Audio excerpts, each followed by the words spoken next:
So do I have to be original? Can I steal from other composers? Well, personally, I never stole from other composers consciously.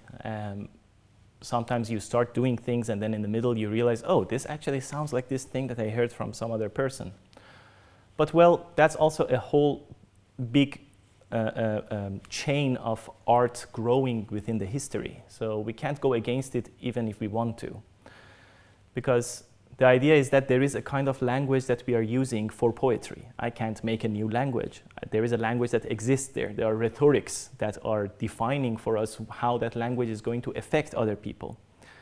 Calling language here is language here for me is a metaphor of musical languages, of course. So, for example, when you have in the history of music from the Gregorian chant times, you have words written and then music connected to those words that, for example, they say when Jesus is going to heaven, the moment you hear Jesus is going to heaven, there is a line of music going upwards in the scale. That's a rhetorics that is showing us that heaven is something upwards.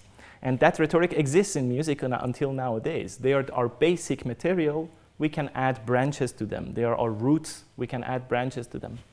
So in a way, unknowingly stealing is an inevitable in any art form, in my understanding.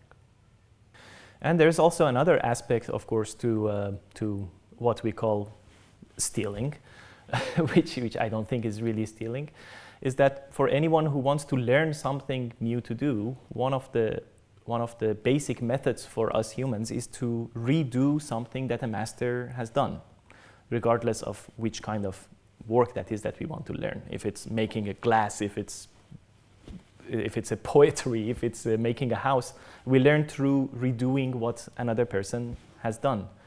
We need to put ourselves by mentality and by our physicality into the position of doing that thing, to understand, to have some connection to what the person that was doing it as a master felt when he was busy with making that art.